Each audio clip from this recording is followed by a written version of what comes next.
If you love discovering the real histories locked inside the literature we think we know, subscribe to Page and Flame. New stories every week. Bertha Mason Rochester is introduced to the reader as a presence before she is a person. Strange sounds from the upper floor of Thornfield Hall, a laugh that Jane hears in the night, a fire in Rochester's room that Jane wakes him from and that he dismisses. When Bertha finally appears in the scene where Jane and Rochester's wedding is interrupted and the man who has been keeping a secret from Jane for months is finally exposed, she is described in terms that are deeply troubling. She is large, violent, animalistic. She has, as Rochester tells Jane, gone mad. He has been married to her for years. He has kept her imprisoned in his home. He has told no one. Victorian readers were disturbed by Bertha, but not always for the reasons we might expect. Many of them recognized the situation. A wife who had become inconvenient, through illness, through behavior that the law classed as madness, through colonial origins that made her social status ambiguous, could, under the Lunacy Acts, be committed to a private asylum or kept at home under the supervision of an attendant without meaningful legal recourse. Her husband was her legal guardian. What he decided about her life, the law largely allowed. This was not fiction. This was the legal reality of Victorian England. The specific inspiration for Bertha Mason came from a scandal Charlotte Brontë had heard about through local connections, the case of a woman kept confined by her husband in a house not entirely unlike Thornfield, in circumstances that the neighborhood knew about and did not publicly discuss. Charlotte was also drawing on something she had seen more directly. Her father, Patrick Brontë, was a clergyman who dealt regularly with cases of women in his parish whose mental states had been determined by their husbands, by local authorities, by family members, to be disordered. The Brontë parsonage at Haworth was not an isolated spot. Charlotte knew what was happening in the houses around her. She also knew what it meant to be a woman whose options were limited by the law to whatever the man who controlled her decided they were. She had seen it in herself, a woman who had to publish under a male pseudonym because a female name on a novel reduced its chances of being taken seriously. Bertha Mason was not simply a plot device to make Rochester technically unmarriageable. She was an argument.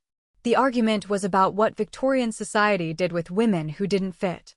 A woman who was inconvenient, who was violent or strange or from a colonial background that made her social position ambiguous or simply difficult to manage, had very few legal protections.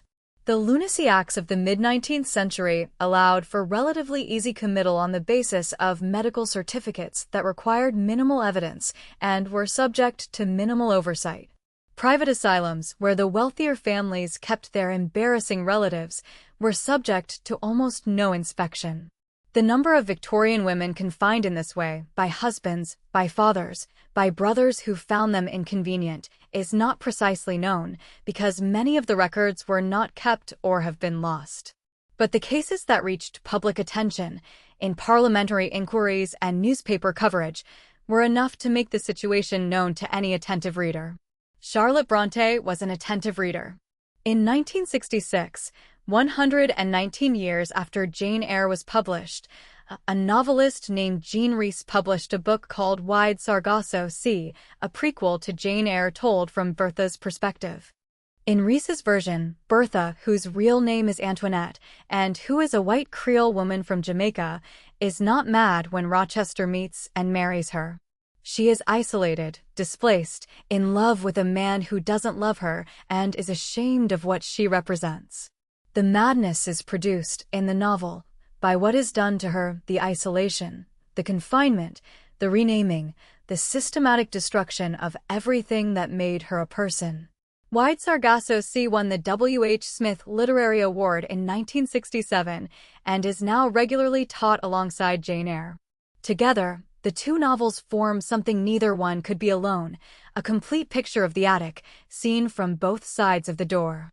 Charlotte Brontë wrote The Door from the outside, from Jane's perspective, the perspective of a woman who survived by keeping her feelings controlled and her options open. She gave Jane a happy ending. She did not give Bertha one.